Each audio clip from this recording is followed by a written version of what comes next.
One cold and rainy evening, when the rails were damp, Henry was huffing home with a heavy goods train. The big engine was tired and most annoyed. The trucks had been silly, heavy, and noisy, and he was looking forward to a rest in his nice dry shed. In the distance, he could see the tunnel. He was relieved this miserable trip was almost over. Good! That means not long now! Then suddenly, he started to slow down. No! No! No! No! No! Panicking, he tried to go faster as he plunged into the tunnel. But it was no use. He had just reached the other side before finally grinding to a halt, his buffers barely leaving the tunnel. Not again! Oh, don't worry, Henry. At least you've stopped in your favorite hiding spot. One thing is to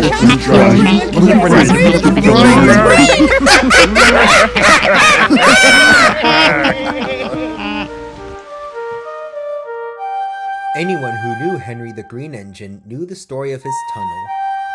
Long ago, he stubbornly stopped in this very tunnel and refused to move, afraid that the rain would spoil his lovely green paint and red stripes. They tried pulling and pushing him out, but Henry wouldn't budge. As punishment, Sir Topham had the tunnel bricked up and said that he'd leave Henry there for always and always and always. Eventually, Henry was let out of the tunnel to help Edward and Gordon, and no longer feared the rain. But the story never truly left. It had become quite a joke to the other engines. But Henry was defensive whenever the subject was brought up. Looks like history's repeating itself. Hey, old boy? That's not funny! I didn't want to stop here! It's not my fault! Settle down, Henry. We're only teasing. Stick around and we'll see what the problem is. Stick around! That's all I can do! The driver and fireman snickered as they walked to the guard's van. The three men returned with bad news. Your brakes have jammed. A leak in the pipe most likely. The stupid trucks have been bumping enough to make a leak in anything. Sucker! Oh, never mind, Henry. It couldn't be helped. We'll just have to call for someone to go help you back to the yards. You're not going to stay here, are you? The crew tried not to snicker. Instead, they put up red oil lamps and went to telephone for help. Henry grumbled dreadfully. Of all the places he could have broken down, it had to be this spot. The silly trucks kept giggling and teasing him, the tunnel's echo making it worse. Worst of all, other engines kept rushing through the other tunnel. Most of them said nothing, but Henry was sure he heard some of them snickering. Before long, Emily came to take Henry and his trucks back to the yard. Henry was silent and moody all the way home. Emily was worried, but thought it best not to bother him.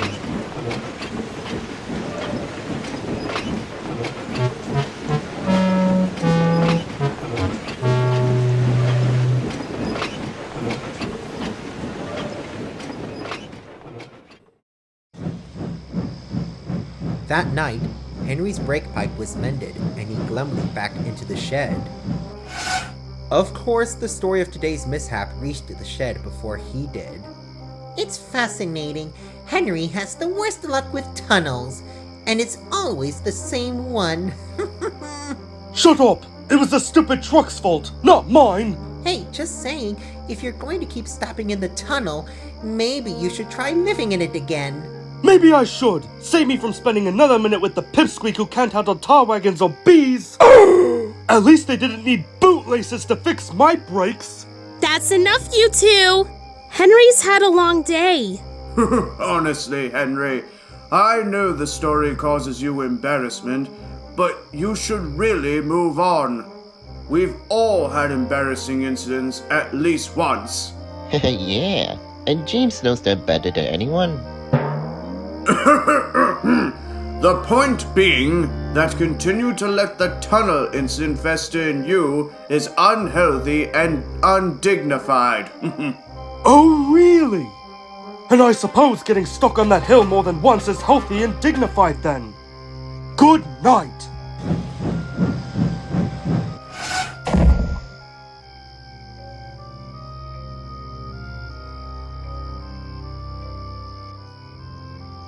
Oh dear, I can't remember the last time I saw Henry this grumpy. The tunnel incident has always been a sore spot for Henry.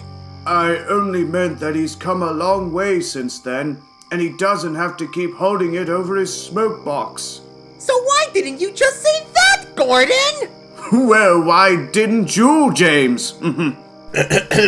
Either way, the best thing we can do is let the big man simmer for a bit. He'll talk to us when he's good and ready. Gordon, how many times did you get stuck on that hill?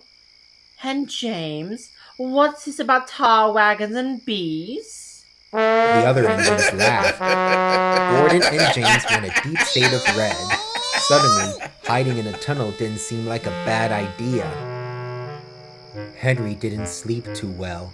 His mind kept wandering back to tunnels, the rain, and brick walls.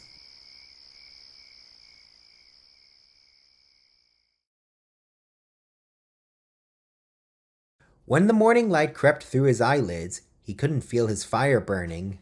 Ugh, perhaps Firelighter is late. But as he finally opened his eyes, his heart jumped out of his boiler. He wasn't in the shed anymore. He was back in the tunnel. And in front of his buffers was a large brick wall with a little window. Hesitantly, he peeked outside, and there stood Sir Topham Hatt. Sir? What's going on? You know full well what's going on, Henry. You're more trouble than you're worth. I wanted a nice Atlantic engine, and what do I get instead? Sir? A disobedient, vain lemon that can barely pull a truck on his own and does nothing but cause confusion and delay. Sir, what are you? Well, I shan't deal with your nonsense any longer. For everyone's sake, I shall take away your rails and leave you here for always and always and always.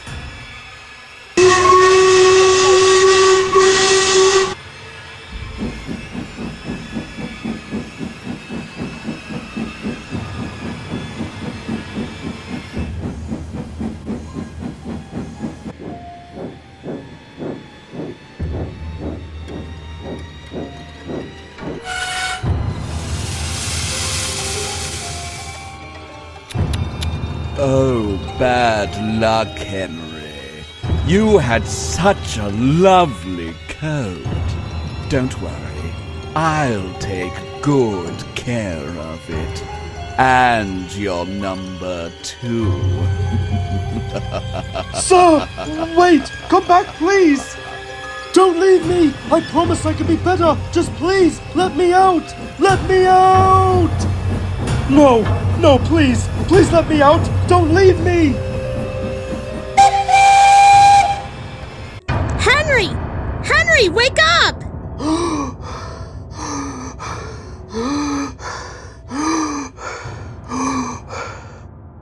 Henry, what in Sir Topham Hatt's name are you screaming about?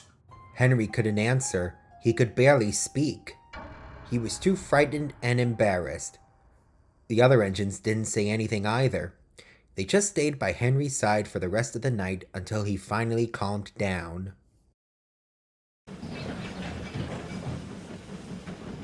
Early the next morning, Henry's fire was slow to start, so Donald and Douglas took his first train for him.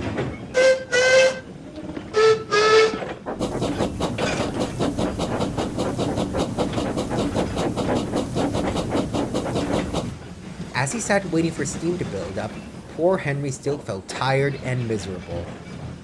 Gordon, James, and Emily stood nearby, worried for their friend. Henry? What happened last night? Henry told them all about his nightmare. The 3 engines were horrified.